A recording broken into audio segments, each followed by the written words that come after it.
Brett Perigo, tonight's second place finisher. Plenty of fans here, Brett, and a solid second place finish. Yeah, I got to shout out the Turn2Terribles over there. They're all a bunch of good guys to hang out with, talk to. I really like them.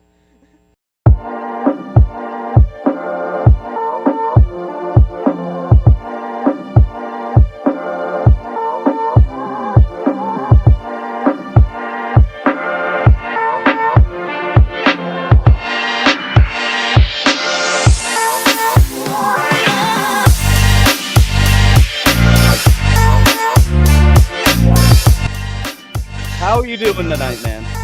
Hey, I'm talking here. You know who you're talking to? Macho Man! I'm on my way to Monday Night Raw.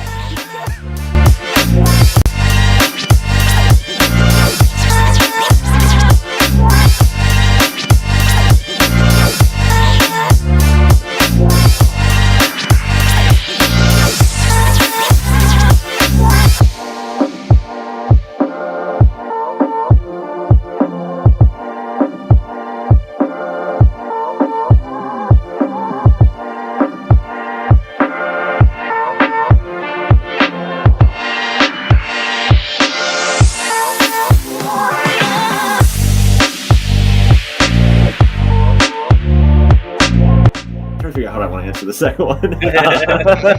Your choice. It's a trap. I feel like it is. I feel like he's setting up fights in the front stretch is what he's trying to do.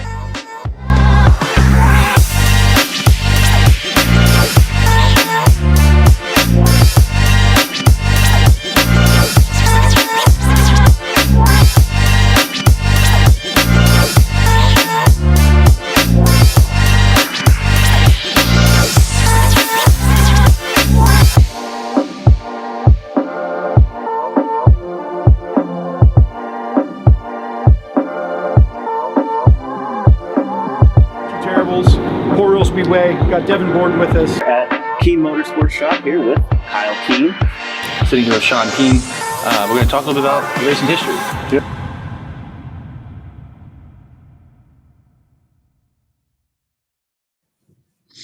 What's up? Monday, February 12th, 2024. We are the Turn2Terribles.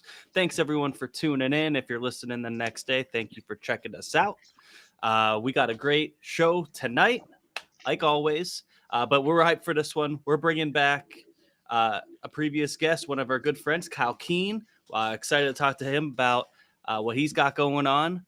And then we'll also talk a little bit about the World of Outlaws at Volusia last week and as what's going on as we speak right now, the High Limit season debut down at East Bay. So, yeah, guys, how you guys doing? Great, man. Great. Just happy to be here, ready to get this thing on the road, talk to Kyle a little bit. It feels like race season, man. We are getting there. We're there. Even though there's winter storm mornings in Pennsylvania, it still feels like race season. It's okay. It's okay. Yeah. We will get there. We're gonna get a foot of snow tomorrow, maybe, but you are. We're still me, but we're gonna be racing here soon enough, and then watching sprint cars right now. It's getting me hyped. It's getting me hyped. So, Bradley Weatherby, what's going on, man? Thanks for tuning in. Glad to see you here. So let's bring in our guest. Welcome back, Kyle Keen. Kyle, thanks for joining us, man. Good evening, gents. Good to see you again. Glad to be back on. What's up, buddy? What's up, man? Does this make Kyle like the most often guest on T2T? Like, yeah, this is what, the third or the fourth time? Does 2 make you frequent? 2. Us, and we did the shop tour. Oh yeah, you're pretty much featured everywhere. So you're kind of you're in the intro video. I'm down with it. One of us. I'm glad that you guys make me feel important. We appreciate you coming in late notice. A lot of people in Florida, a lot of people traveling. A lot of things going on this time of the year. So we kind of have next week ready to go, we think. So at the same time, I think we actually had the same trouble last year around this time with people kind of being out of town. We had some ideas. We weren't sure if they were down there or not. But either way.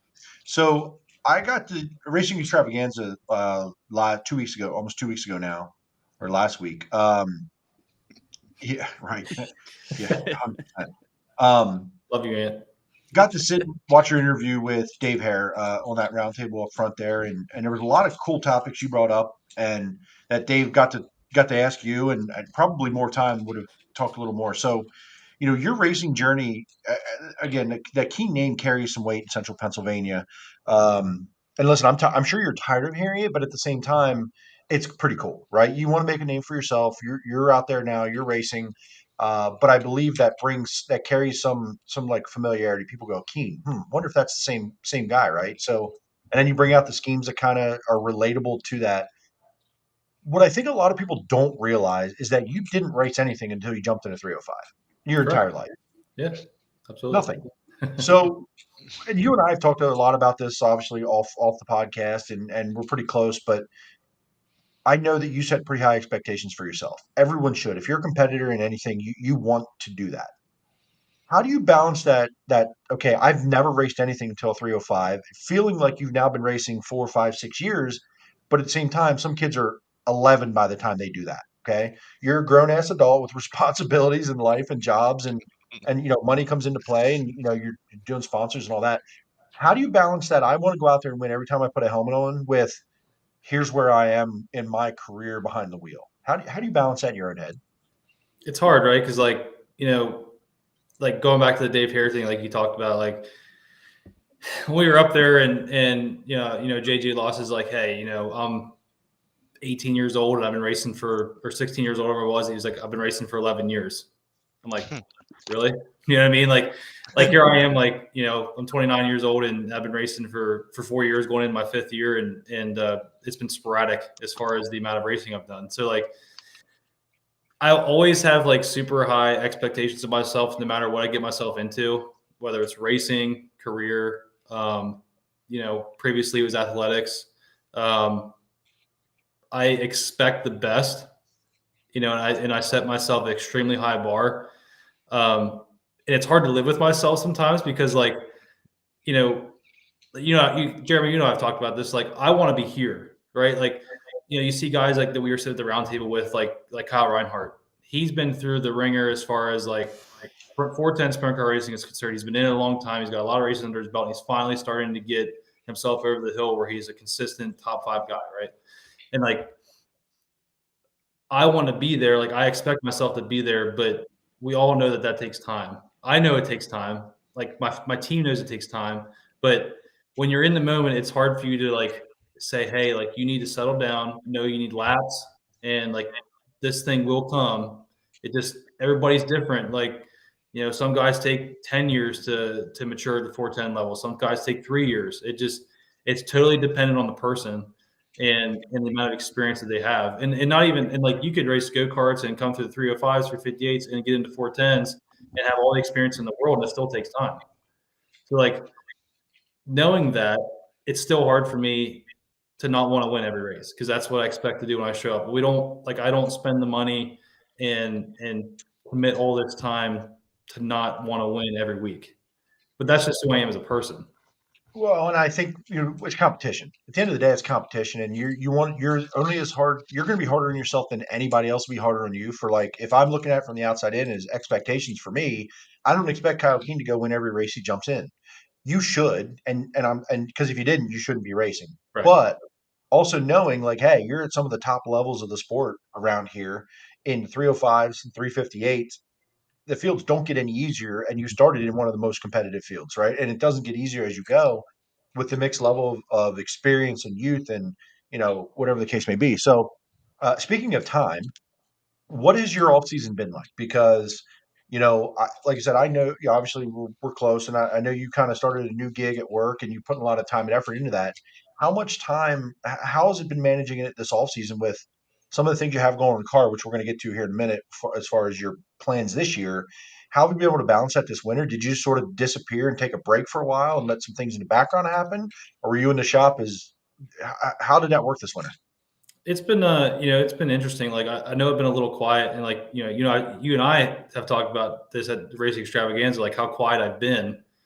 even between like my personal friends, like you guys, like iRacing, like all that stuff that I normally do, it's like I felt like it's been an abnormal off season for me, mainly just because of work and like, you know, wanting to get the things done that I want to get done this off season. So like we added a couple new crew members this off season that were I feel like a huge addition for my program from a maintenance standpoint, from a car building standpoint. Kind of turned our motor program around a little bit, you know, did some things a little different this off season to try to find something different for us that you know, we kind of sort of found towards the end of last season. And just been like working on what I want out of my team. You know, what do we got to do to get things done, to get to the level that I want to be at? And it's been a lot of back and forth between my dad and I and our crew guys on like what we need, like what we're going to build. And just a lot of building, going into this season. We probably have the most equipment that I've ever had in my racing career in a good way. Like, you know, everybody talks about like lack of motors, lack of equipment, like you're limited to so many races you can do based on what you have. That's kind of been the case for us. Like, you know, I've only had one 358 motor for the past 2 years. You know, I had 2 305 motors at one point, but that's kind of unnecessary in 305s unless you blow one up. So, you know, this year we're going into the year with 2 motors. You know, everybody saw which one that I had at the show. And in my 358 that we have, we're going to be putting in the car tomorrow night. So I don't want to say a quiet off season, just concentrated. If that makes sense. Like, you know, we, instead of like being like, hey guys, like I want to win next year. It's like, let's not talk about it. Let's do it. Like, I'm tired of like, hey, you know, it sounds good to want to win, but then winning is different. Like, to build the program to where you want to be to win is different than just talking about it. And instead of talking about it, I just decided that we're gonna take an opportunity to just do it. Yeah, and you know, you said kind of going into the season, and I feel like following you along each season, you've built more and more and more, and I think if you're going backwards, it's probably a problem unless you know it's either lack of commitment, lack of funding, or lack of parts potentially. You know, you want the stuff, but you can't get it. But building up to that, and listen, the second half of last season was pretty rough. You tore up some equipment. You know, that one at Williams Grove was such a weird deal, right? We're lining up for a heat, and it just boom, it's destroyed in a sense. So tearing up equipment, but then going into 2024 with an improved program and even more parts. What are your expectations? Let's talk about the 358 first. The kind of the schedule that you're going to run, definitely Williams Grove schedule. You're comfortable there. You've talked about that. Maybe a sporadic Lincoln show here or there. What are your expectations at Williams Grove this year? Have you kind of sat down and thought about that, saying we are planning on running every race in 358 there? Have you sat down with some expectations, whether it's broad or very specific? I don't know if there's necessarily like a points like expectation at the end of the year. I hate saying I'm racing for points because like I don't know if I ever will be or not. Like, there's so many variables that make that like different week to week. So like, you know, I don't have 358 motors to say, hey, I'm racing for points at Williams Grove this year. I got one, and sure, we're going to give it our best shot. But if something happens and we got to transition to, you know, the aluminum side of things, then that's what we'll have to do. But you know, as far as the concentration on 358 stuff, I think based on what was trending towards the end of last year, as far as speed, I feel like I need to be racing in the top 5 consistently this upcoming year. Not necessarily winning every race, but I feel like I have the equipment and the program and the team behind me to accomplish that this year. I'd like to finally knock down that first win. Like, that's what we're all shooting for right now. You know, it's like once you get that out of the way, it's like, okay, let's concentrate on what we want to do next. Like, what's our next goal? My first goal right now is to knock down that win at the Williams Grove. Like, that's what I want to do. You know, there's really, based on like my career at Williams Grove in a 358, I feel like has been good, even though it's been bad. Like, you know, we completely tore up a race car on a freak thing, like at middle of the last year. And like I had a steering gear break at my first year in a 358 that plowed the wall with. But outside of that, like we haven't really been outside the top 10 at Williams Grove a whole lot. Like there's a couple nights, but like we've been racing in the top 10 almost every night that I've been there since I started in 358. So like my expectation is like, hey, we need to be there every night. And that's where I see myself in 358.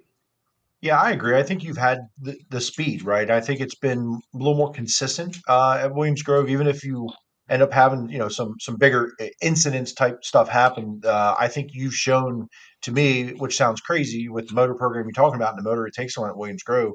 I think you've shown more consistent speed than at Lincoln. I just think that's your comfortability there.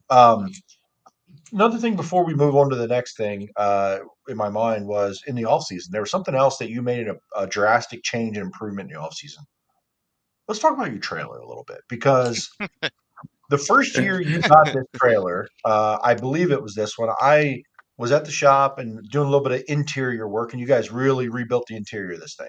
Mm. And it's beautiful. You open the gate, look inside, beautiful trailer. You guys did a great job.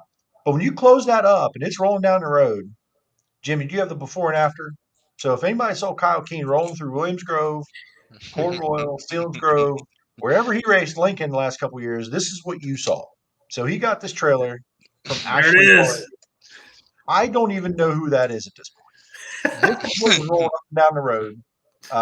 And I chuckled every time I saw it. Like, I appreciated what you guys did.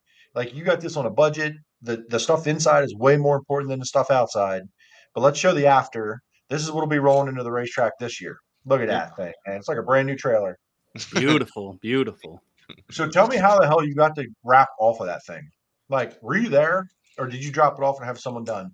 So long story short, one of our sponsors, Shetron Trailers, Terry Shetron, we dropped it off at his shop and said, like, dude, we need this thing fixed. Like, we can't. So to make a long story short, like, my dad and I laughed a little bit because we're like, hey, I don't know if I have the energy to try to rip the vinyl off this thing.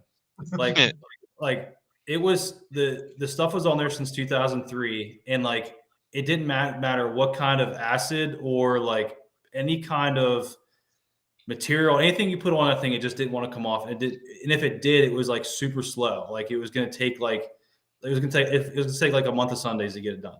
Yeah, 100%. And so we dropped it off at Terry Shetron's, and him and his guys did a beautiful job, and they repaneled the exterior they put all new white paneling on, all new seamless white paneling. So that's kind of what we went with. We kind of felt like that's what made sense. It didn't make the outside look like total crap. It made us maybe look a little bit less like Ashley Parlett and a little bit more like Key Motorsports.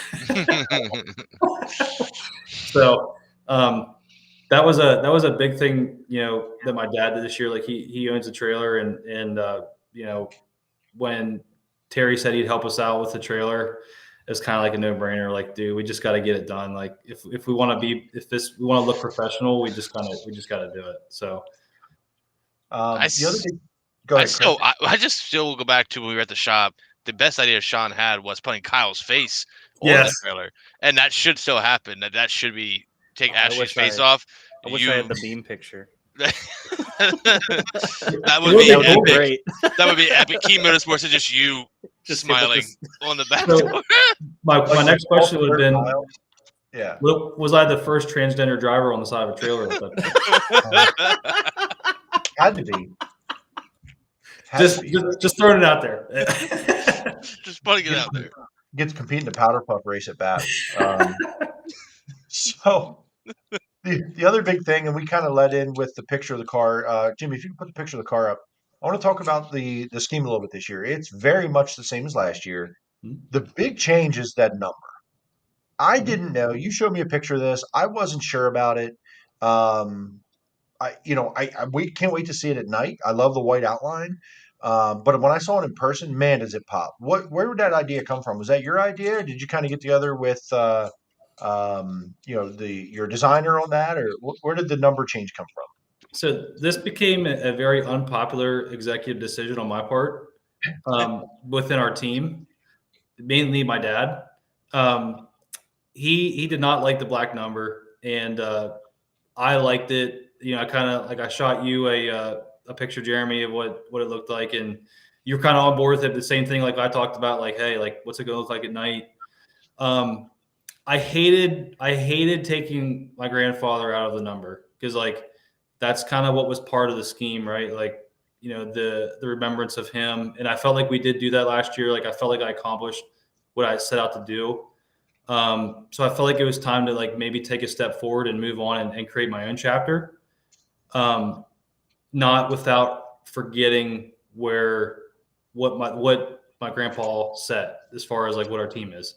So, like, it was like kind of like keep the scheme, but change the number. Dad came up with the white frame. I was skeptical, but, you know, he was like, let's do it. I was like, cool.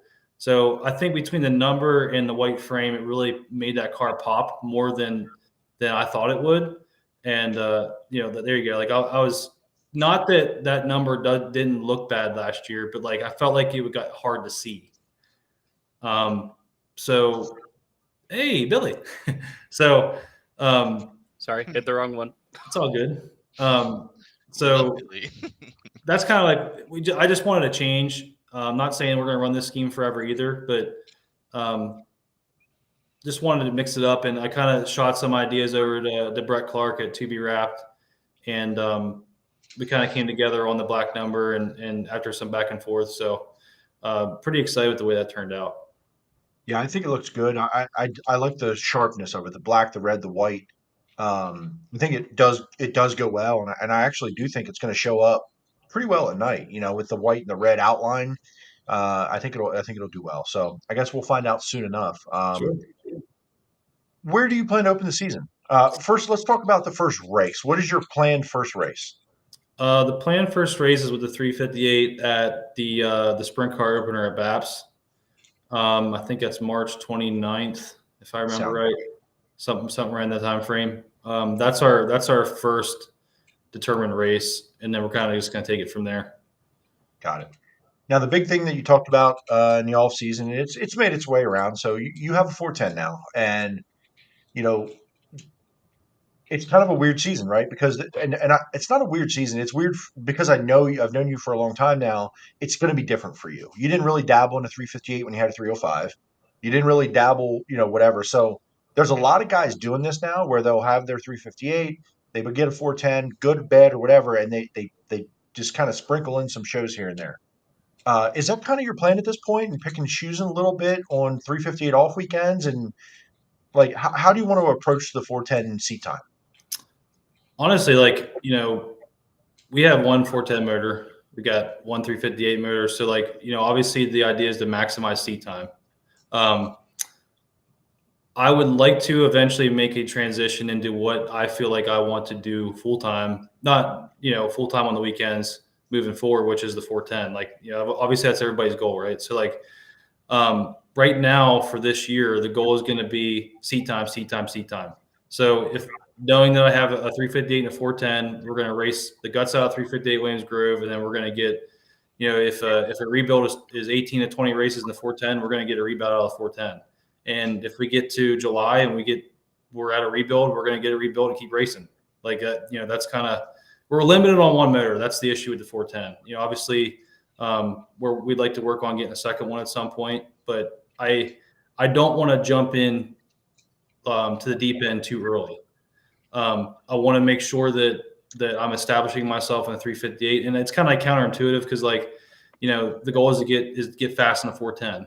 And I was kind of inspired this past year and a half from a couple guys that I raced with, like, Cameron Smith obviously hopped in and did really well. I raced with him.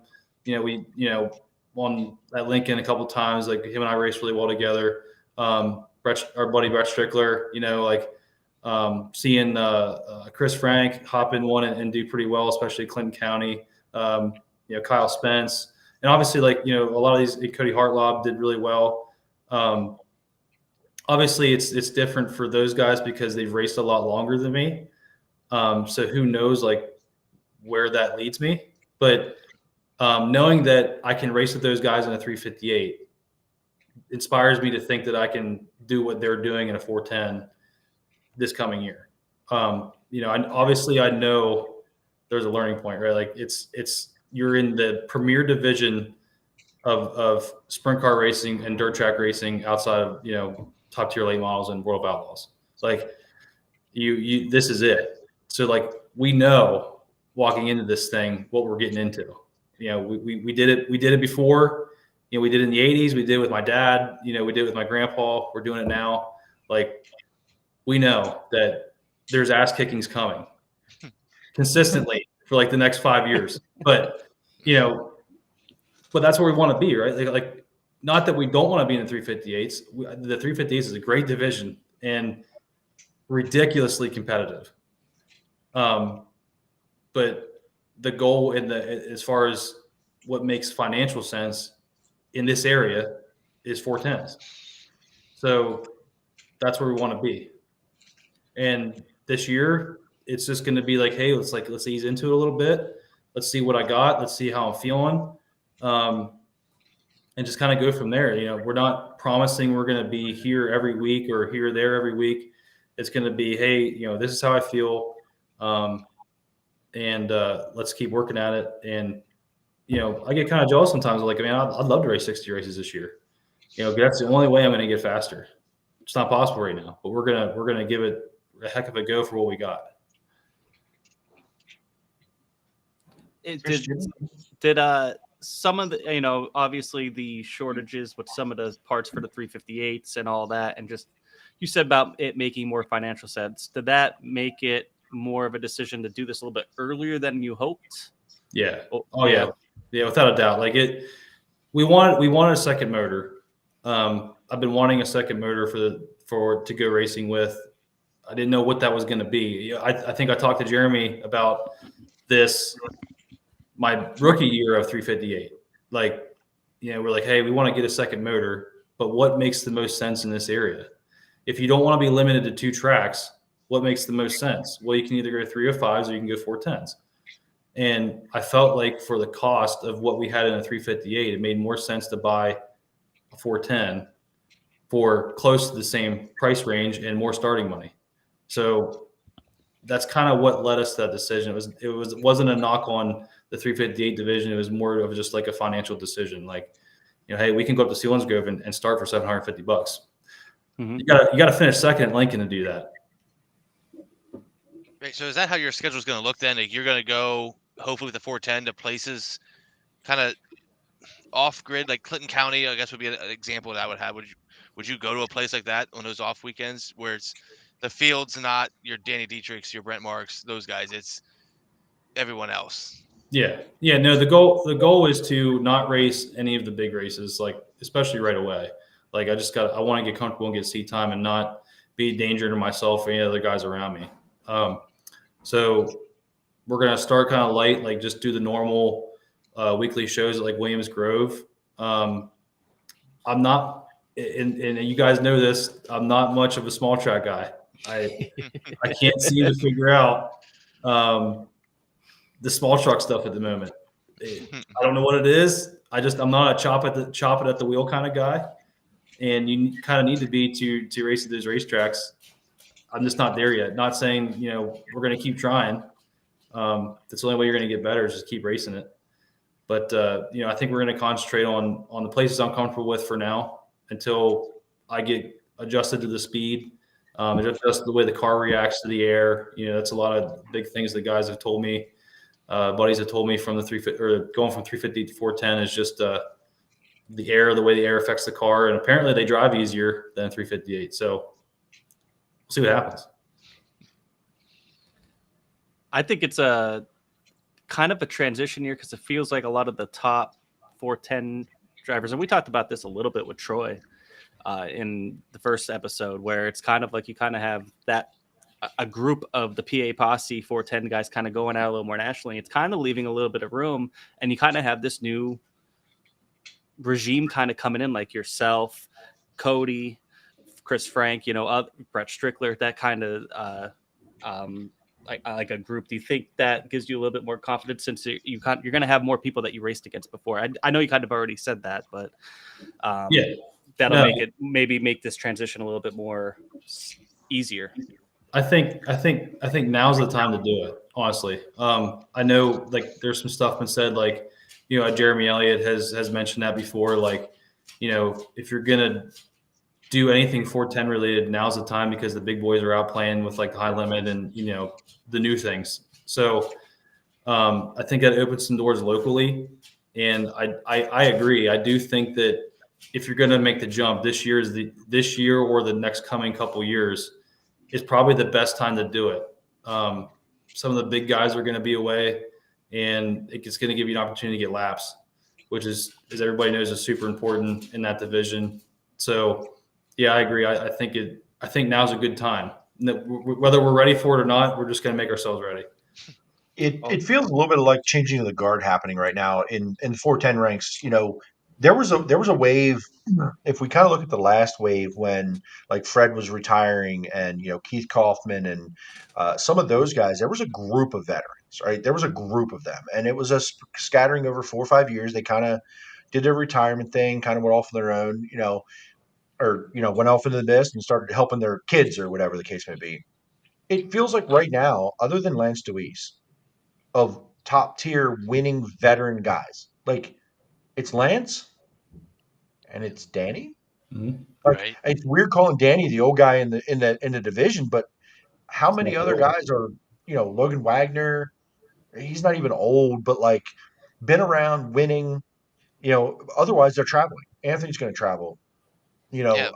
Brent's obviously traveling. You look at some of those guys. There's some changing of the guard happening right now. And listen, the posse needs this young talent. So we talked about Cody Hartlaw, Troy Wagaman, Logan Rumsey's, right? I don't know if Cody Fletcher, I've seen him scattering of 410 races. Like, I don't know what his plan is. But there is an opportunity right now, like especially like at Williams Grove. Yep. The average car count's 20, 21 cars for the whole season. You can go out there, get seat time, get decent start money, get the laps, and have a good night. You're not going to show up when there's 30 and 40 cars there. At Lincoln, they average 32 cars or 30 cars a night. Like, that's hard to go and say, well, I'm going to go get seat time at Lincoln and never make a feature. Right. Yeah, you run a B, but how much do you learn over time? So, I think Williams Grove, there's opportunity. Port Royal is a challenge in the 410. You just kind of never know. They typically have full fields. But listen, somebody has trouble, you're in the show, right? Even if you don't pass a car, you just get lapped. So, you never know. So I think there is a good opportunity. I agree with you. I think it's not getting cheaper. That's number one. So it'll never be cheaper than it is right now. And I don't even want to say the word cheap because it ain't freaking cheap, and we all know that. It'll never be cheaper than it is today, right? Next year's going to be something else and something else and so on. So, no, I agree for sure. If you're in the position to be able to do it, you have enough help, sponsorship, and your program is there, why not, right? I'm in the why not mode. So switching gears a little bit. So one of the talk has been this very recent. I don't know if anything else came out of it yet or if there's been announcements, but Wicker Bills and 410 racing. What are your thoughts in general? What are your thoughts about it? Do you agree if they get rid of it? Would you rather see kept?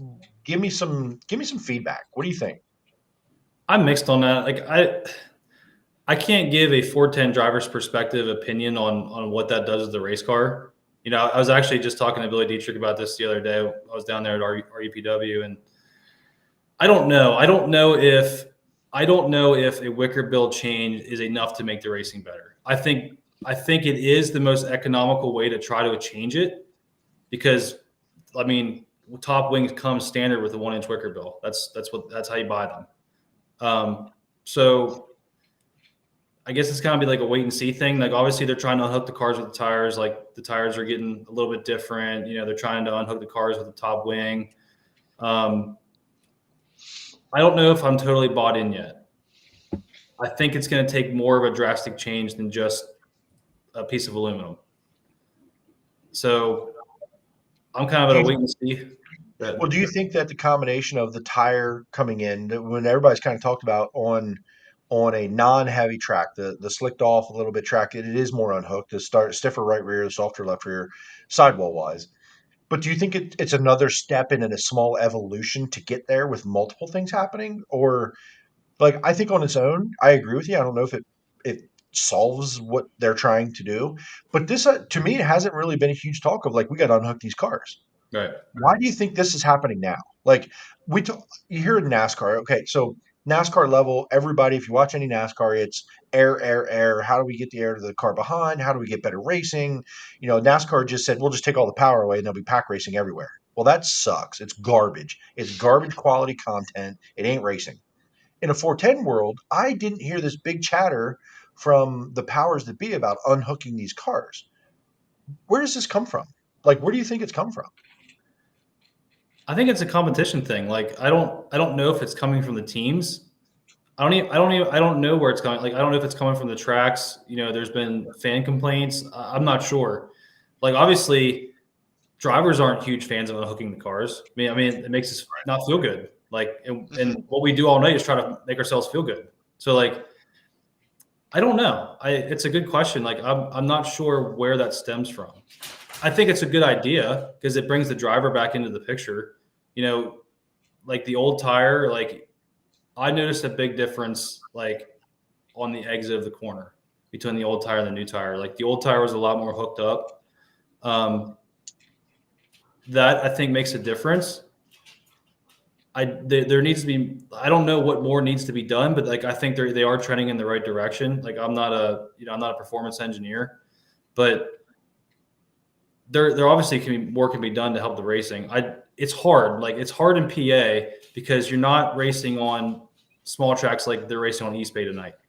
A lot of your tracks in Pennsylvania are half miles. Like you got Babson Lincoln, and then you got Clinton County that are the small tracks. But like, what are the big races that they're at half miles around here? Williams Grove, National Open, and you got Port Royal, Steelens Grove, and then you get Lincoln Splash shows. So like, I think the half miles, as much as I love racing them, I don't think they help the racing.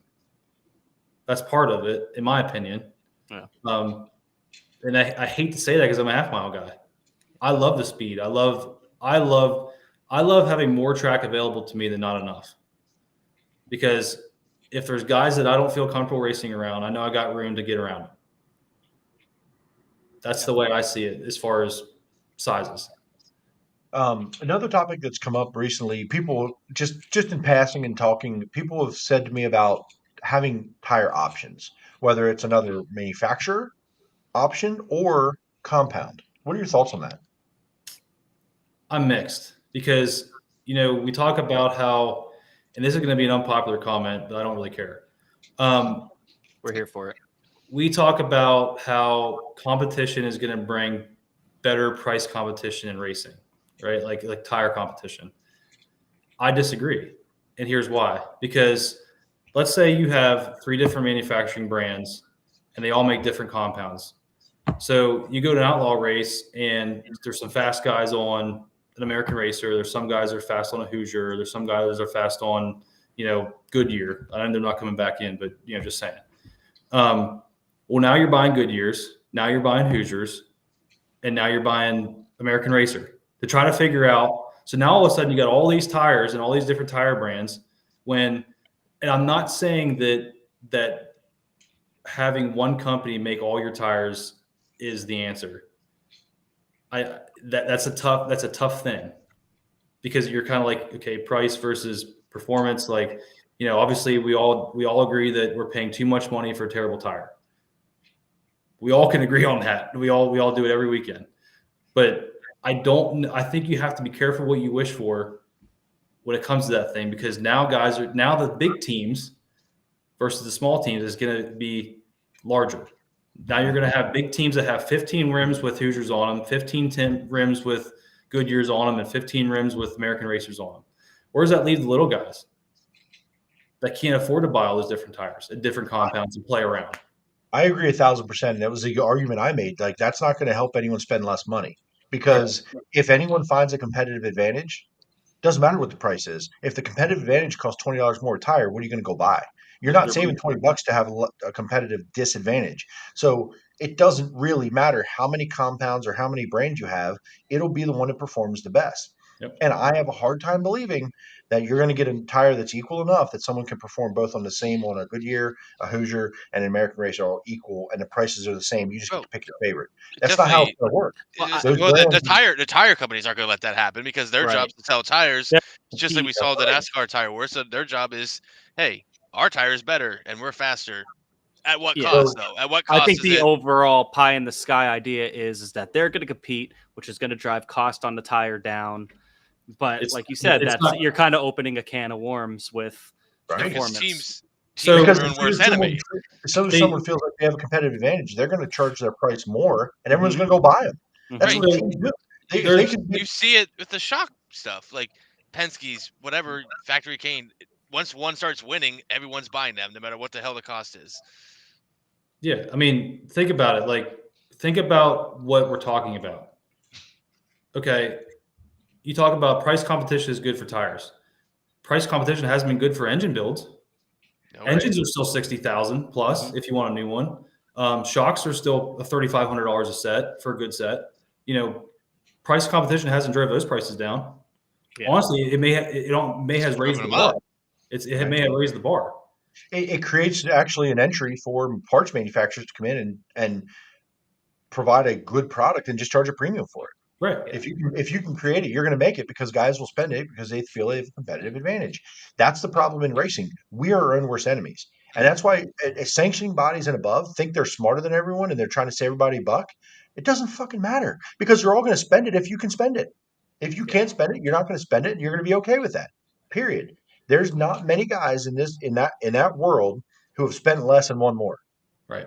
There just isn't. Right. I hate to tell you that. It doesn't happen often. In 410 land, there's probably none of those guys. So It's occasionally. Like Danny doesn't have FKs all the time, right? Like no, I know but if you talk to Danny, he does a lot with less at times. And you know, you guys as drivers know this more. He would be my prime example of a guy who potentially has some less expensive stuff on his car and can go win races. Billy and Danny do an incredible job with what they got making it work. Yeah, 100%. But they're a rare exception. They're an exception to the rule because the rule is we'll just keep spending until we win races, right? Like, and that's the world we live in at the 410 ranks. And I don't. Everyone can bitch about how much it costs all they want until they stop spending. It won't change. And then that's they're where going to feel like they're behind. It's tough because like we all want to talk about tires, but nobody wants to talk about engine cost. That's what drives me nuts. Like tires are irrelevant if you can't afford to get into the sport. Yeah. That's not going to hold you back. Not that the weekly cost isn't an impact because it absolutely is, and it determines how much you go racing. But so does having a good motor. Yep. Yeah, I agree, and you know I think we're in a constant tug of war between going completely like spec, like almost like NASCAR spec racing, where everything is, you know, so close to. We want guys to have an advantage of guys that can figure some things out, like a Danny Dietrich, that can figure it out with certain things and help maybe innovate and drive that competition. And hopefully, you know, but everything is just so expensive baseline, no matter what you do. And I think that's really where everybody's problem. Personally, I think that's where everybody's problem is. With everything going on in the world tonight, I know high limits and a rain delay. I don't know what else is going on. I don't know if we have actually anybody watching this, but Kyle, you're involved in sport. So here's my question: like, oh, it's gone. Never mind. I don't have any. Craig Dunn is watching. Craig Dunn says, Craig Dunn's "Holy shit, here. my hero about." East Bay is being flooded. Yeah, they're in a It's not monsoon. just By the rain way, delay; it is straight being yeah, hammered. they're done. It's 8:30 though. I mean, that track is pretty much a flood by the time when they get there, isn't it? Is it any different? Yeah, I don't know. It's storming pretty good. It looks like a tropical storm. It Maybe looks it's low tide. significant. It'll all wash away. It looked very So significant. I want to close that thought on tires. So And base watching. with the tires, the tire thing. So as I've thought about this more and I've talked about it and kind of going both ways in my head about, I can understand the drivers wanting a different option, but at the same time, it kind of makes sense where the tracks are trying to save you guys from being your worst enemy by saying we'll sign with one person. Here you go. Right. Now, would you love to go with American Racer? It's $20 cheaper a tire. Sure, but doesn't mean it won't be the same price it was next year that Hoosier is this year. Right. That's what will happen, right? So maybe the powers that be are actually trying to look out for you guys, not let you be your own worst enemy, and not have 3 or 4 options and have to go buy all that freaking tire money. Look what the 358 fiasco last year. Like, with the way that ended up going, that was a shit show. And it was just a different tire. And it was allowed to be, and then it wasn't allowed to be, and then it was a rule, and then it was this, and then it was that. And guys were, all over the place with it. And, everybody was trying to create their own strategy when it was just nobody knew what was happening. Right. So I can only imagine the chaos would ensue between all the teams and the spending. As soon as the tire rule would change and you'd be allowed to have 2 manufacturers, I couldn't even imagine the bitching. Yeah. Like, it'd never be, it would never make anyone happy. So I don't know what the end cause is there, but maybe they haven't figured out, maybe one manufacturer is it, even if we hate it. Good example of that. We talk about costs and people complaining about costs. Like, we complain about having 2 options of tires in the 358s this year. Like, guys were getting the H15 for, whatever from the 410 teams, $50. And they were complaining about having to buy the new tire that we're all going to have to run. Now imagine them having to buy 3 other brands or 2 other brands or whatever it may be. We don't even want to buy the same tire that the 410s are running. You know what I mean? Like, okay. That's just like, I totally disagreed with the way, and there, I know there's other drivers that agree and disagree with me, whatever, but I totally disagree with the way that tire rule was handled this year. Because when I saw that we had 4 races and then we had to go to the new tire, I was like, you know what? I'm going to eat these first 4 races. I'm going to figure out this tire. And then hopefully I'll be ahead of my competition because I decided to take the first, couple races and try to figure them out. And then it turned into this whole deal where, we decided not to. And now all of a sudden, some guys are running H15, some guys are running a D15. It just turned into this whole thing. And then it pissed me off because I'm like, okay, well, I spent all this money, burn off my H15s I had at BAPS, spent all this money to get the new tire. And now here we are, so I'm like, well, I'm not going to go back now. I'm not going to go backwards. I'm not going to try to buy used tires and run the rest of the year. That doesn't make sense at this point. I've already transitioned. So, like, there was turmoil in our division changing over to the new spec tire, that one tire that we all have to run eventually. So, like, I think it's laughable sometimes that people want price competition that's not really going to be price competition, because if they see that Hoosier's selling a D15 tire for $350, do you think anybody's going to come in here at $275 and say, here, try this? Why would you? 100% right. They set the bar. Exactly. And if you're a tire company, that's lost money. Yeah. That's just my thoughts. Ampe has and this is something that we had Austin Berry on a few weeks ago. We kind of learned a little bit about the whole late model deal because, especially me and Jay-Z, we were just used to, the whole sprint car thing. It says, look at the late model tires. They bitched about too many tire compounds. They stopped making one compound. Then everybody bitched that they didn't have enough to choose from. It's a double-edged sword. Absolutely. Yeah. Nobody's ever 100% happy. Yeah, the only person happy at the end of the night is the guy that won. So, Danny Dietrich's good for Central PA Racing, and his personality when you meet him at his shop versus his personality on Twitter are very different.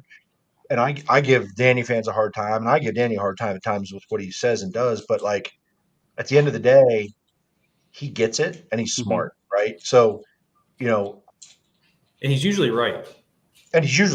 So everyone's going to bitch.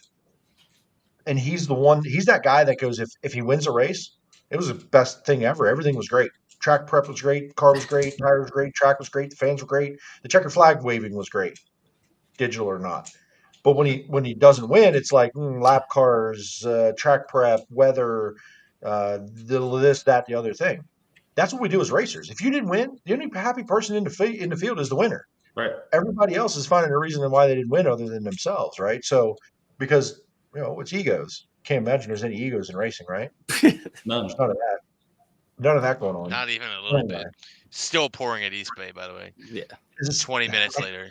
Listen, I'm glad they started at like 5:30, but it is a Monday night. I mean, they pushed through. They only had they were going to C Main last I looked. C Main dash. They got through all the heats and everything. I saw the river was flowing then. I'm like, oh, buddy. Yeah, I don't know what's the weather look like the rest of the week there. I heard Daytona already looks like shitty for Sunday, but what's the rest of the week look like? It's Florida, man. They're probably just going to have thunderstorms every day. Which is crazy that Volusia got all that racing in. Volusia Yeah. got all that racing in. There was I didn't hear a word about weather all They're those on the- days. But They're in the better part of the state. I think USAC is fine. They're at Volusia right now, having a good time. Of course. for whatever reason, the Tampa side, they're on because East Bay's Tampa, right? It's because Ish.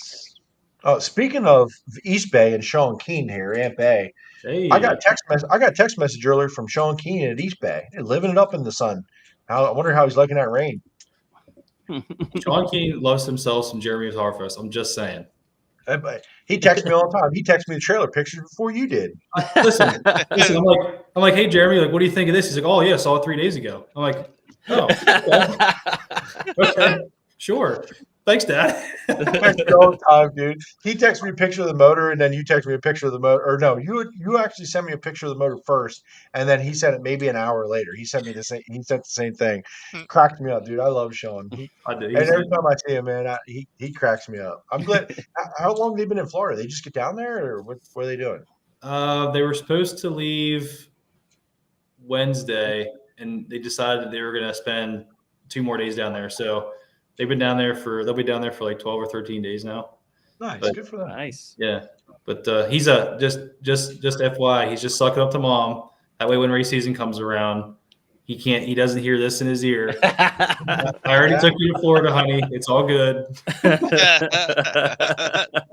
We all know how that works. That's Anthony funny. asking, when are we going to see Sean take the buggy out for some hot laps? This year is beginning of the year. We're not going to wait till the end of the year, like I've tried the previous past 2 years. We're gonna do it. We're gonna do it probably in between. So 410 plans real quick. We're gonna take the 410 out for practice March 2nd at Port Royal, if I'm feeling up to it, and then we're gonna go to BAPS that following Wednesday and practice 358. Make sure everything's kosher there, and then we're gonna take the 410 back to BAPS that Saturday and practice all day with that. I would like to, in between there and my first 358 race, March 29th, I'd like to get Dad in the car at the next BAPS practice. I think there's another one in between. I think. I just told him to not step on it too hard that he tears it up before I even get it out.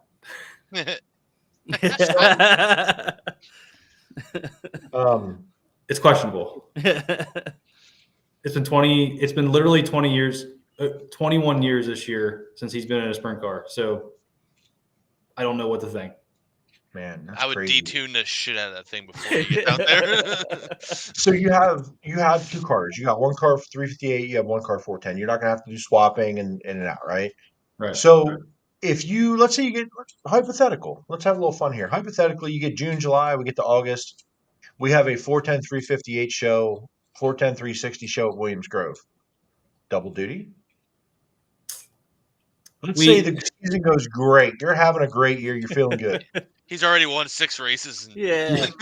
If we're 6 races in, then yeah, probably. But no, we've talked about this before, and I know this is going to happen. Like, we've swore up and down since this whole off season started that we weren't going to do double duty night because it's extremely taxing on the crew guys. I know what's going to happen when the season starts. There's going to be a Yellow Breeches 500 race at Williams Grove, and there's going to be a 358 race at Williams Grove. And somehow we're going to figure out a way to run both cars that night. I know it's going to happen. We keep telling ourselves it's not, but we know it's going to. If it does, this 3 right here can scrape mud. We can push cars. We can dump fuel in it. We'll do all the grunt work. You just get your guys working the important shit. You got us, buddy. We'll be there. We'll figure it out. We have experience. Yeah. You guys, yeah. I pushed a wingless sportsman one time. I was gonna say, ask the Paragos. We they're our reference. So I don't know if that's a good. I don't know if that's a good thing or not. We're trained. Don't get hooked on the tank and don't get drunk on the racetrack. That was my advice. The other part I want to know is how do you get the other car there? Open trailer. Oh yes. Hell Let's yeah. go. Hell yeah. Oh yeah. I'm in, Figure it brother. out. That has to happen now. Even if you show up as a threat with 2 cars, man, you just park them both in the pits. Like, yeah, daddy, look at us. We got 2 cars, bitches. Yeah, that's it. Believe East Bay has canceled. Just leave it on the trailer. Just leave it there. Everything we got's out here. There it is. That's all we got. The whole shop's here, boys. Let's send it. We got one. I want to get the one question back from the audience. Alex Robinson, Bridgeport announcer, any thoughts about going to Bridgeport for any of their races? I think they only have the 1-4-10 race. It's not. Well, I don't. When is it? It's a Sunday. April end of 7th. March. April 7th. April. So it'd be like your April. second race. No, Yeah. he's not doing that. Hey, Alex. do you ask? If it was like August, September timeframe, I consider it. Probably not October, April. where it usually is. Yeah, probably not April. A little premature for that for yeah. Bridgeport. High limit running double duty tomorrow. We're not going to put the cart before the horse. Yep, they are canceled. Tony says they're running both of them tomorrow. Oh, that's good. They only have to make up the Wild features, times. basically. And Yeah, I'm really glad find me a car, and I'll be there. Yeah, there you go. Yeah, what about your second car, Ant? You got more cars? I mean, Yeah. come on. Yeah, Yeah. figure it out. Help Yeah. our boy out. Seats unbolt faster than motors do. All right, give me. We'll get you out of here, man. It's been almost an hour. We appreciate your time. Yeah, thank you. Give me something memorable from this past season, man. Give me a moment that, hell, I don't even remember half the season. I feel like it was a blur last year, even for me. Give me a moment last year where it was something memorable, good, bad, or indifferent. Honestly, most memorable was probably our most difficult time of the year, and I say that in a good way because there was a lot of like soul searching, like when nothing's more embarrassing than wrecking on the pace lap to line up for a feature. Totally out of my control, but Still, it makes you look like he just like lost the handle and like I just stuffed it in the wall. You know what I mean? Like That was Anton Hernandez. Sorry. Yeah. There's a little humility in that, like, you know, like, hey, like guys wreck, shit happens, like we got to move on. I totally completely tore up everything on a race car. Like there's my first one. In that difficult time, you know, some people stepped up and helped us. I.e. Jake Ball. They lended me a motor so I could try to finish out the year. Some of his crew guys came over and helped us put a car together. You know, my spare car that I ran, you know, beginning of my 358 career. And in that, there was just kind of like this screw it mentality.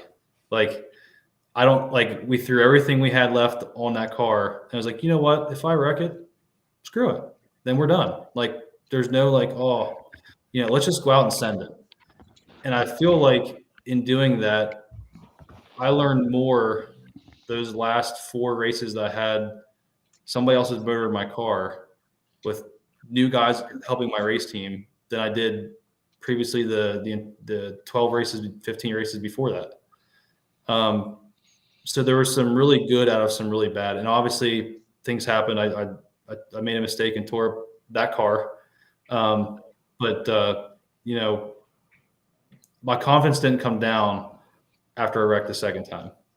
It made me feel like I knew that I was seeing the effort I was putting in, like culminating, not necessarily like coming to a head, but culminating, like, hey, it's starting to stir. Like I had a couple people like come up to me at the end of the year there when we were running good. They're like, hey man, like you guys are fast. Like, you know, we had some pretty good runs at Williams Grove. I mean, a tire mistake I made, you know, at Williams Grove cost me a top 5, but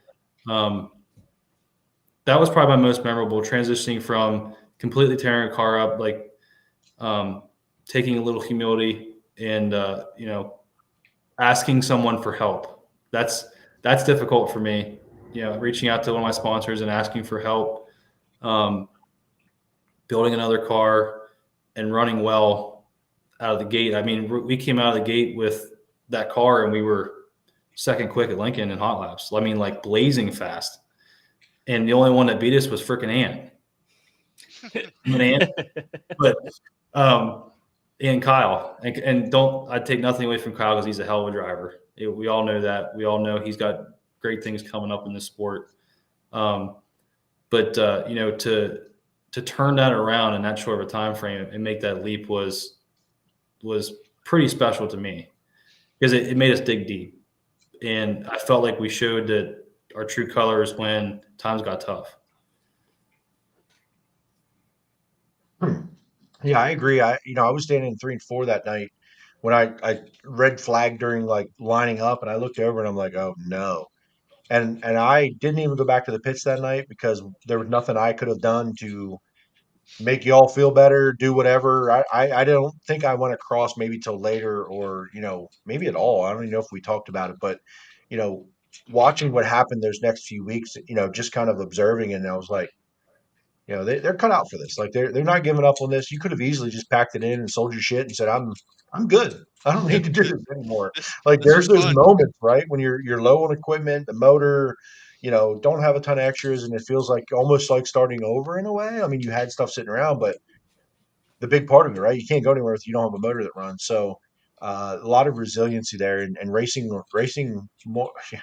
Listen, there's some good moments, but more often than not, right, the winning percentage is going to kick you in the nuts, right? And it's going to be how you overcome those things and move forward if you want to, right? It's how bad you want it. So super Yeah, cool.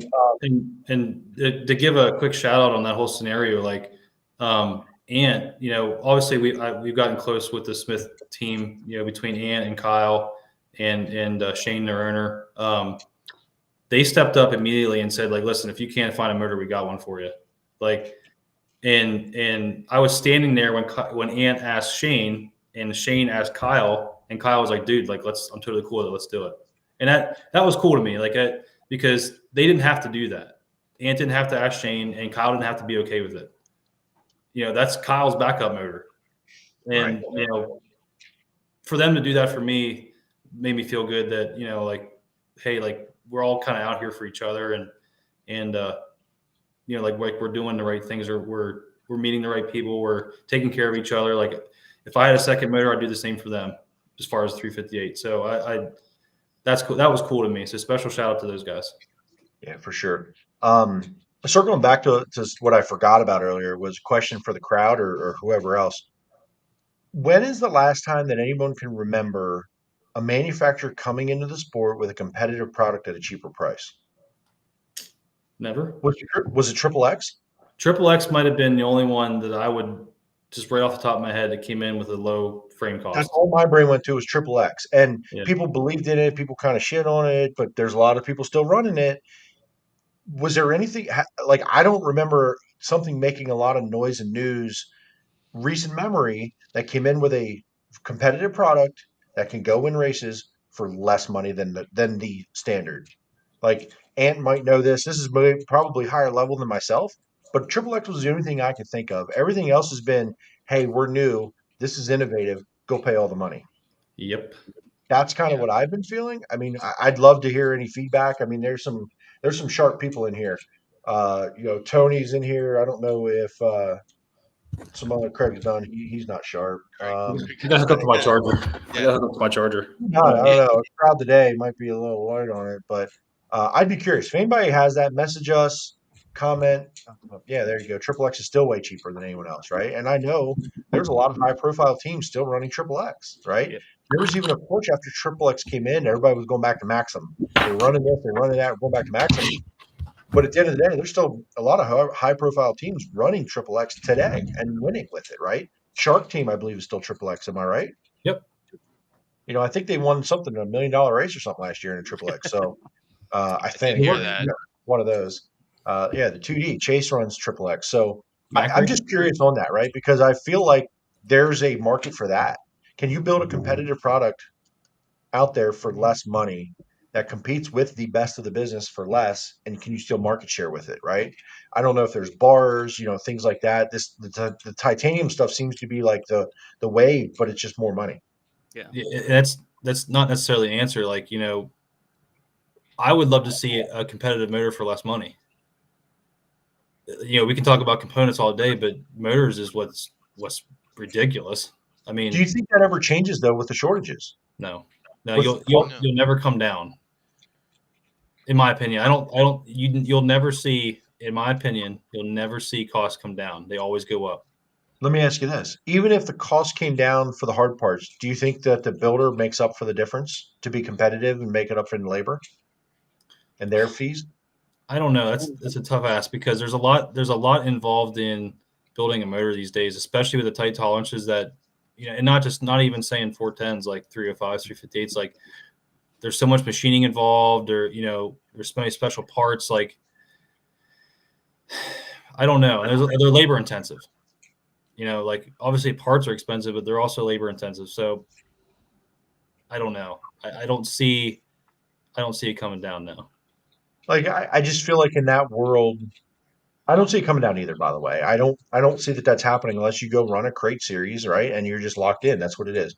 When it's open like that, I don't see it. I don't see it ever changing. If you're a player in the 410 engine building business, and everyone can figure out the ticket price of a motor.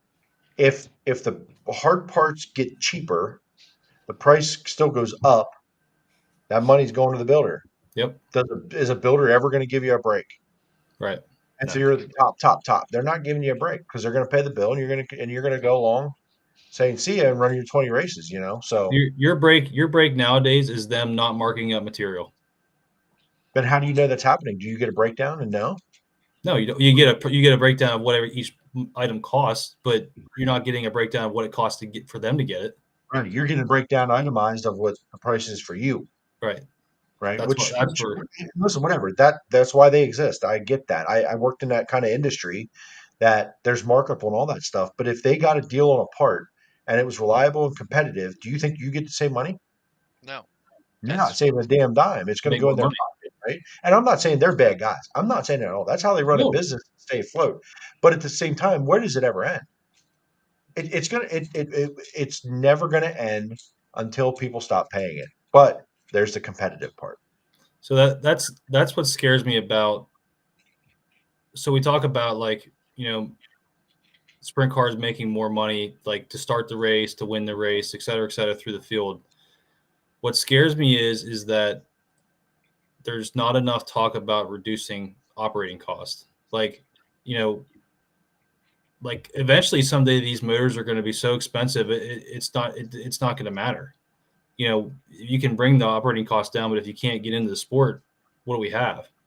Like we thrive. Like this area thrives on newcomers coming into the sport. We have to. That's what's made the posse so great. Is like we've had guys that come in and they have good equipment and they race hard and they can compete against that traveling teams that come in. And there's a lot of drivers in this area that are capable of winning races.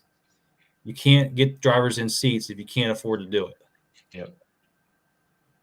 I don't know. I don't. That's what scares me about the 410 division is the cost of the motors keep rising. And, we talk about races paying more money, but we don't talk enough about reducing the motor costs. And I'm not saying, like you said, Jeremy, I'm not saying motor builders are bad people. Everybody has rising costs. They have a business. They have to make money or they can't exist. I just don't know what we do about it. Yeah, and I don't think a crate type deal is the answer. Not in the 410 ranks, not at the top level of the sport. But it keeps bringing me back to the NASCAR thing. If the 410 division is the NASCAR of dirt, right? When it comes to sprint cars, NASCAR went to basically spec. Yep. There's no ingenuity. There's no innovation. There's no competition. This is what you got. We're not even there at 410 ranks. Right? There's still a lot of money, obviously, to build a cup car. But if the sanctioning body went there, who's the sanctioning body for sprint cars? Is it the World of Outlaws, or is it High Limit, or there isn't one? I think right? you would go Because track it's open. rules. You would go track rules would follow probably the World of Outlaws or High Limit, whatever they decide. Yeah, I mean, it seems like all tracks follow traveling series. Yeah. And they have, but who's going to be the answer? So if the World of Outlaws decide to do something, let's say they do something big in the motor department, you're just putting a divide in the whole 410 ranks. Right. Because you're either going over there where they don't have the rule, or you're going over there. Does one of the two, well, let's say High Limit or World of Outlaws, do something with engine rules to help costs, and the other one doesn't? Yeah, the only way it would work, they both would have to do it. That's the only way for it to work and truly lower, lower costs. In the state of the sport right now, what are the odds that happens? 0%. Nobody can agree. So, there is no end in sight. We don't even know if we like a flagman or not yet. Right. And there's no end in sight now because what are the alternatives? You can barely get a 410 motor built. Right.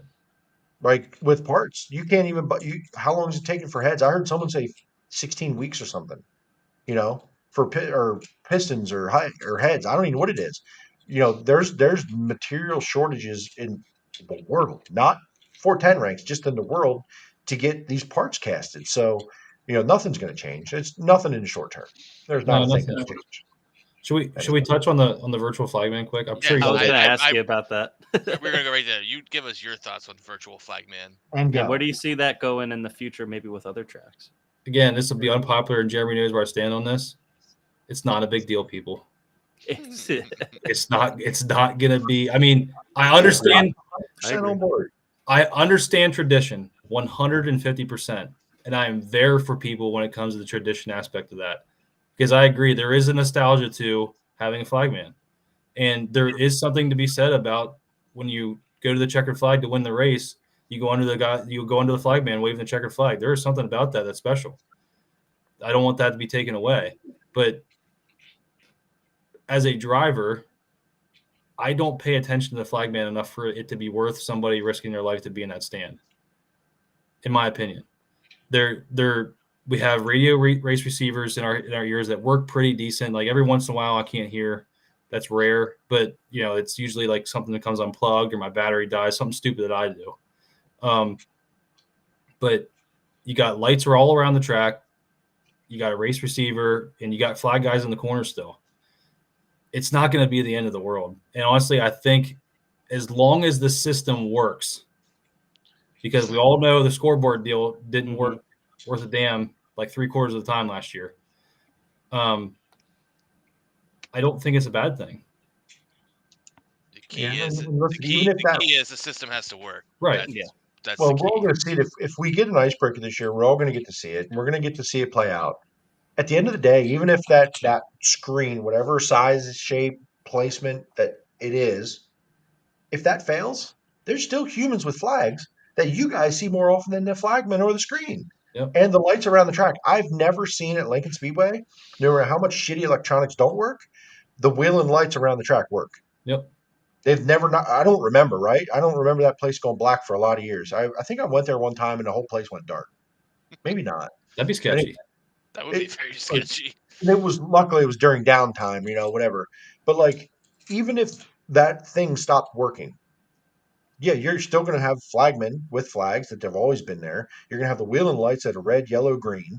That tells more to the drivers than that flagman in the stand ever did, and over the headset. So none of those other systems, whether it's the wheel and lights, the flagman, or the race receivers, have gone out at the same time.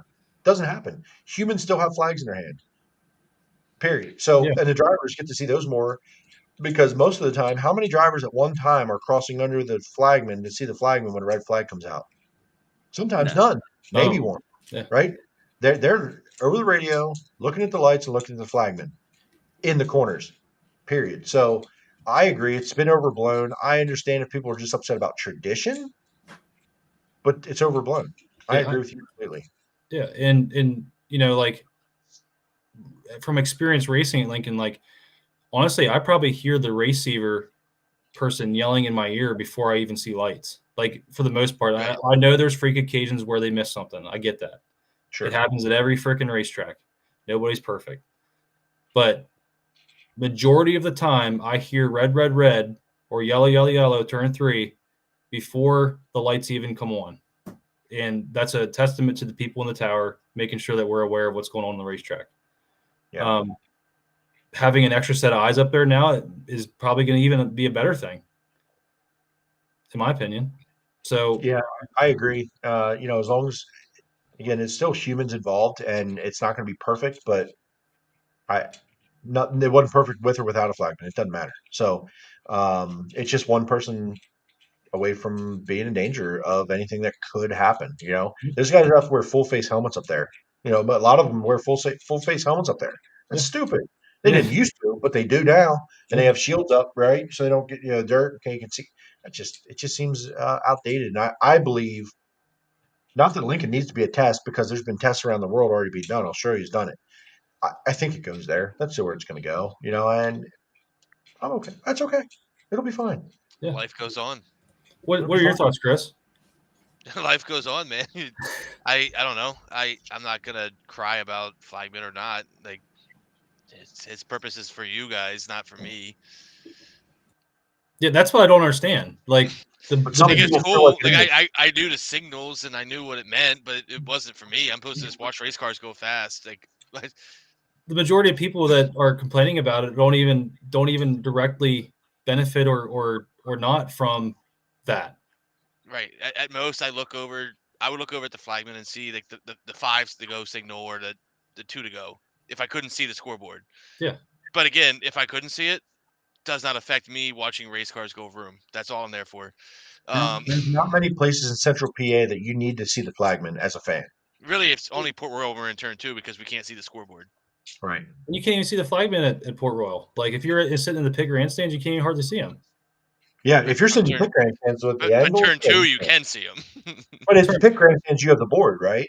So, like for me at bats, if I'm standing in the middle of 3 and 4, in the middle of 1 and 2, I can't see. I can see the flagman in 1 and 2, 3 and I guess I can in both sides. I can see the flagman, but I cannot see any boards because that board runs parallel. It's in the middle of the infield, so I have to be able to use the flagman. I can see him. That's how I can even tell what if I look over each lap or how many laps. If I get a feeling, I'm usually pretty good at guessing. Right. Halfway, 5 to go, whatever. Port Royal, I can sometimes see the tall board, right?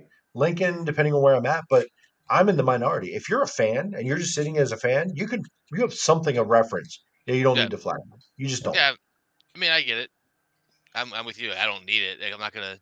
Again, his job is to be there for the racers. So if every racer we've talked to says they don't need them, then yeah, what the hell ever, we don't need them.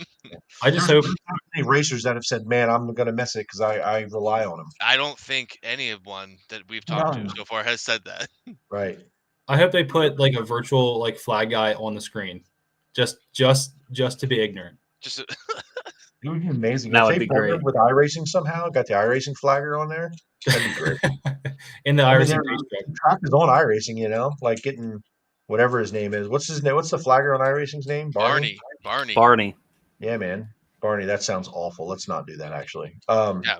I mean, Anyway, so what do you think, man? Are we going to get an icebreaker this year? We're 2 weeks away.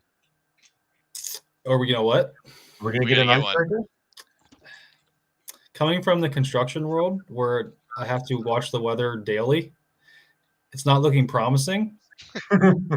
But it's a little bit away yet. The weather changes frequently. So, I mean, I'm hopeful. I'd love to be there on a Saturday, smelling methanol burning and watching race cars go fast again. So I'm always hopeful for that, but we'll see. 100%. All right, man. Hey, we're gonna get you out of here, dude. It's an hour and 20 minutes. We're gonna get out of here too. Appreciate you being here, brother. Again, on short notice, man. I appreciate your time and your insight as always. And good luck this year. And I'll put March 2nd on my calendar to take a drive to Port Royal. Is that what we're hearing here? Yep, that's what we're hearing. What is there racing that day anywhere? I guess Open practice. Open practice. No, but is Nowhere. Lincoln racing that day? I mean, probably, but Lincoln always races. Are they? On Saturday? They should Lincoln, be. Lincoln races from basically icebreaker till Christmas Yeah, time. they race every week. Day racing. All right, I'll have to figure that out. I mean, Either way, it's hard to miss a race to see a practice, but yeah, and it's Lincoln an hour and races a half that day, away. and you're driving past Lincoln to do it. It's not just any practice, Lincoln bro. doesn't. It's not just any practice, dude. Hey, I'd go up there. I'd see Devin Adams practice. Okay, not Kyle Keen. All right. Hey, Devin's coming on. He'll be there. I know he is, dude. Listen. There's some Port guys that like some of those young guys that came out of that 305 division, and watching them progress the last couple of years and in their 410 stuff, and it took some time. Starting to get pretty competitive, man. They're running some competitive laps and starting to show up a little bit more and passing some cars and being in the mix versus just sort of being out there making laps. So, they've done it right. And even listen, Devin Adams won a lot of 305 races. Garrett Bard won a lot of 305 races. They struggled pretty mightily in a 410 at the beginning. It's an evolution. It's time. It's evolution. You get around the track, figure out how the air works, how to get the grip when you're on your own, let alone with other cars. So, man, I'm excited to see your progression too, and see how you feel after those ass whoopings some nights, and watch you grow, man. So we're excited. We appreciate you being here, brother. Yeah, thank you. Yeah, Jimmy, thanks, Kyle. sponsor shout outs this year, brother. Who you got? You say Jimmy or Kyle? I was He going to definitely let said Jimmy do Jimmy, it, but but You already did it. he was going to let Jimmy do it, but he did it anyway. Go ahead, Jimmy. Jimmy, do sponsor shout outs. Hey, do sponsor shout outs. So I'll just go ahead and do it. Shout out your sponsors, brother. Corvette Parts, Keen Parts, Tom Keen and TJ Keen. Them planning on being on board with us again this year. Really looking forward to that. Heisman Racing Fuels, they supply all of our fuel. Brett Clark with 2B Wrapped. He does all of our vinyl work on our cars and does a beautiful job.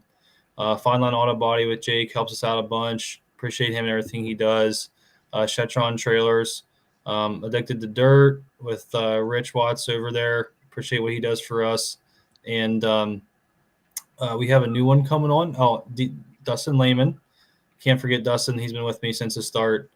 And we have a new one that we'll be announcing here in the next couple weeks, probably. Looking forward to introducing a new company and group of individuals to the world of sprint car racing. So that's going to be exciting for us. Hell yeah, dude! Nice. Congratulations, brother. I'm excited to see who that is and see them out there and supporting you, because I know that the partners that you've had have been loyal to you and they're supportive and they support the industry in general. So thanks again, man. Appreciate you being here, and we'll see you out here on the racetrack hopefully anytime soon. Cool. Thanks, guys. Thanks, Kyle. Thanks, Kyle. Kyle Keen, everyone. Always a pleasure to have him on. Excited to see him in a 410 this year and see what the year brings for him. Randy Kopp says Glenville Pub and Grub are hosting an icebreaker party. That could be fun. Kind of party. That does sound fun. I'm intrigued.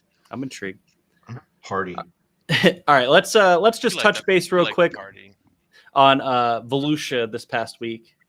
Got 4 races in. World of Outlaws got, obviously high limit right now is rained out. They'll do a doubleheader tomorrow, but first sprint car racing of the year, about 50 cars every night, just pretty close, 45, 50 cars.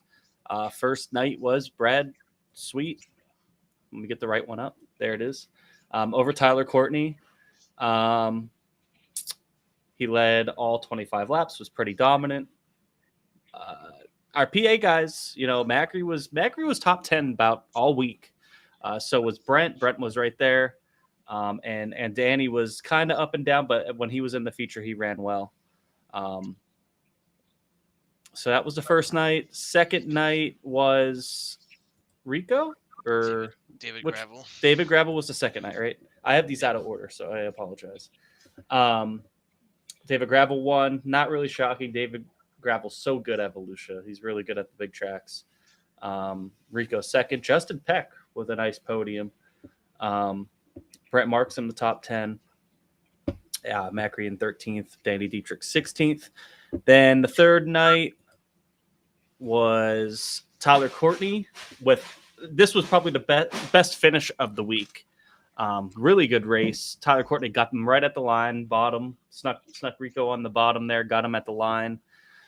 And that night also caused a little bit of controversy, which we'll talk about here in a second on social media.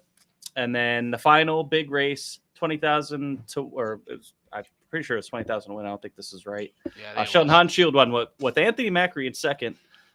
He ran really well. I was kind of hoping that he would have won. Brad Sweet third. That was really it. So controversy was that third night where it was all 3 high limit guys on the podium, and high limit kind of put out a little tweet like, "Oh, we went to a World of Outlaw race and the high limit race broke out or whatever," which I thought was just a funny little jab, but people really took that to heart and took it seriously. And because I think the general population just wants them both to coexist and life go on. yeah, they're coexisting though. I mean, obviously they're racing with them. Sounds Like- like We do. We applauded them when they leaned into the posse versus outlaw thing. yeah, but that's a friendly rivalry though. It's more friendly than straight up stealing all their employees and their sponsors now. Fair enough, but I mean, I don't think it's that big of a deal, for them to. I'm not saying I push, think it's a big deal, but I could see where it could be a touchy subject. You take a lot of their personnel. Now, Whiskey Myers, take it for what it's worth. They technically stole a sponsor from them at this point, too. Stole, in quotes, like they got sponsored at what's theirs. So it's a little more personal than the Posse versus Outlaws, where it's like, hey, we're gonna kick your ass. No, we're gonna kick your ass. But we all at the end of the day like each other, ish. I mean, if they're going to continue to race with each other, you know what I mean? Like, I don't know. I get it. I get it. It's the same but different, in my opinion. Yeah, I get it. People were calling them unprofessional and stuff. I don't think it needs to go that far. I thought it was just a fun little jab, and yeah, I don't think I it's think the only unprofessional. people upset are World of Outlaw people, like people that are fans of the World of Outlaws and World Racing Group. Everybody else is like, yeah, this is fun. Mm-hmm. I don't know why the people are taking it and being like as offensive, or it's a personal shot to anyone. Why would High Limit not enjoy that? If that happened, if it was the other way around, the Outlaws would do it, and it would be okay. but the Outlaws have not said anything negative about the division. Yeah, and High Limit hasn't said anything negative about the division. People are creating it because of some of the people that have left and then things have gone over, but that's competition. That's the world we live in. Happens every day in the real world, people. People leave one place and go to a competition and do something different. Also, the Outlaws don't get the opportunity like High Limit guys to go run against the Outlaws and kind of stick it in their face. That's right. So when let's turn that around. And when we talked about the World of Outlaws at Port Royal last season race, and the All-Star guys went up there and whooped some tail, nobody was upset that they did. Nobody was upset that someone said the All-Star guys whooped their tail. Nobody was pissed. Is it because of this pseudo working together feeling between the Outlaws and the All-Stars all these years? Well, gives a shit. It's the same thing. Why the High Limit just did the same thing. I think the race in Volusia and the High Limit race broke out. The viewership, big deal. The viewership. I think the way the Outlaws viewed the All-Stars was they were lesser. They were little brother. Right. And now little brother is grown up. And is kicking their ass. And will punch you back in the mouth. And took their 5-time champion. Yeah. So, or is their 5-time champion. And stole your bitch. Little brother grew up, will punch you in the mouth, and stole your bitch. They didn't take anyone. He left. I know, but right. But the dumbing it down version is that's what happened.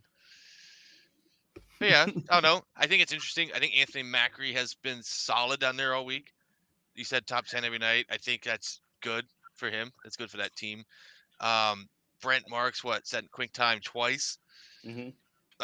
Him and Brian Brown were really, really fast early in the night. Brent and then I don't know what happens after that. Like Brian Brown falls off the face of the planet. Brent was in both dashes the last 2 nights, right? Mm-hmm. And then started 6, finished. He went backwards 2 of the nights, still within basically top 10. Which is still, that's very not Brent Marks like to do that. So that's interesting. Well, it is a Volusia a little bit. It's not. I mean, that's what I say. It's Volusia. I think it's a Volusia. You got to go start up in those top 3 spots to have a shot. It just feels. Even in his best years, he's never set the world on fire at Volusia. So it's not completely surprising. But the fact that he has single car speed against the best in the world, that's a good sign, because that hasn't always been there. Even if he hasn't been good at Volusia, that also wasn't there. So that's a good sign. That's where I was going with it. We've seen him in other places not time so well, but race his way up into wins and podiums, and it's kind of interesting to see him go the other way. But Macri's been good. Danny's made all the features too, right? I believe. Dietrich. I think he missed one. He missed one, and then he started parked the last one. Still. So basically, no, 2. He missed 2. So good for him. I mean, 50%, but close enough to making all of them. It counts in my book. I don't know. Otherwise, no real surprises for me down there. I mean, Brad Sweet. 100%. Are you crazy? I thought Tyler Courtney was a huge surprise. He was so strong all week. Macedo was a surprise in a bad way. Well, I'm talking about good surprises. True. I'm not talking about the bad ones yet. I was thinking good ones in my head. Brad Sweet being fast, unsurprising. Gravel. David Gravel Courtney, won the Big Gator. I mean, he won the week-long. I guess Sheldon coming out of whatever hell he was in early in the week, coming out and winning was a kind of surprise. He got his first career win at Volusia. I wasn't really that surprised. I thought Macri had a pretty good spot there. He raced a really good race, but didn't work out. That was missing and having to use provisional. That's wild. Yeah, Landon Crawley not being a surprise. Good call.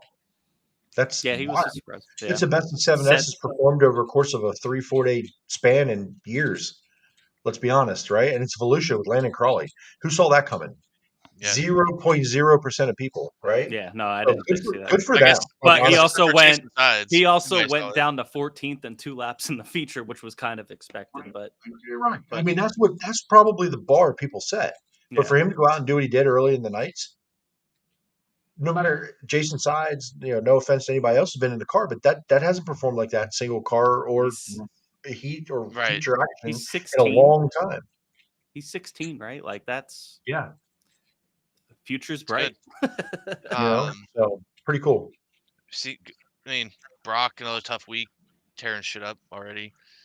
I think Donnie poor Schatz guy. passed all the cars that he did. Not a surprise, but get the qualifying under control. Donnie Schatz went plus 12 or more 2 nights of the 4. So that was pretty cool. And tracks that a couple of those tracks were not necessarily easy to pass.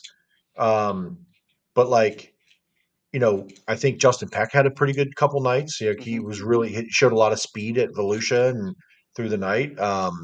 Like Peck right there's plus 3. There's Logan and Donnie plus 11 and plus 12. Sheldon went plus 11. That's not really that's hard to do sometimes at that place because it doesn't slow down. So I think Gio had a pretty good week. I think he had some good showings as well. I think Gio picked some wins off this year, man. Not that he didn't win last year, but we talked about his consistency, but he was just kind of there, one rookie of the year. Gio could win 10 races this year. It wouldn't surprise me. That's a lot. That's a big number, but it wouldn't surprise me a bit, So He finished. I'm just realizing here, I'm going through, I'm like, what? He finished 4th 3 times. Yeah. 3 out of the 4 races he finished 4th.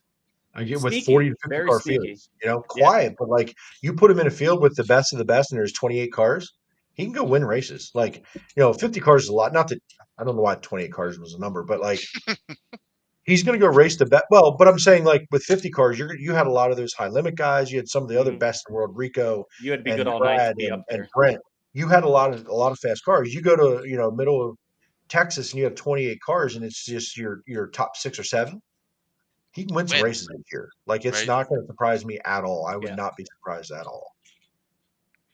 I agree. Yeah. Modifieds, man. It was great, right? I don't want to talk about the modifieds. Didn't even watch a single one. 6 features every night. I guess Tyler, whatever. Yeah. What else we got? Won a race. Don't even want to say it. Let's move it on. What else? That's USAC really it. got some racing in at East Bay. That was cool to see those guys ripping a little bit. At Ocala or whatever. Ocala, yeah, not East Bay. Ocala. I Um, watched some of the late models actually down at East Bay. That was some good racing a couple nights. I enjoyed watching some of that. The guy that just won the 18D. Shit, it was his first career Lucas Oil win last night before. It was pretty cool, man. Watching him in victory lane. What the hell is that guy's name? Shoot, somebody speak up. Who's the late model guy that just won? The dude that just won his first career Lucas Oil race. He finished second 8 times or something in his career, and he never won in the first couple years. So, Dylan, it was Dylan something. Damn. I don't know. Hold on, Yeah. I'm gonna find it. Dalton Wilson. That's it. Dalton Wilson. Sorry. Dalton Wilson. Yeah, that's it. So that was cool to see him win, man. They kept hyping it up about him winning this race, and there was yellow after yellow, and there was yellow with 2 to go, and it was all these big names were right behind him, and he pulled it off, man. Because I guess he'd been in position to win a bunch before and just finished second or just come up just short. And his interview was pretty cool in victory lane. So I enjoyed watching the late models those couple nights. It was fun to watch when I stayed awake to watch it. So pretty good start to the season. Yeah. A little, disappointing with tonight with the rain, but so tomorrow night will be the final 410 race at East Bay. Then, forever. Yeah. Right. Forever, Yep. ever, And they're doing ever, a for real double. this time, and they're doing. They're going out. They're going out big. Yeah, and then they'll have their 360 event too the rest of the week, but then that'll be it for the track. I'm pretty sure. So I know. Is it sold? Just getting torn down? Yeah, that's what it sounds basically, like. Yeah. There's a contract basically that was been in the works for years now. Yeah, that's why every year they go down there. It's this could be the last time. But I guess it was truly the Yeah. contract was signed with this being the last year either way, and it's just finally happening. Is it Copart? Is that who bought it? Copart? Something like Copart, yeah.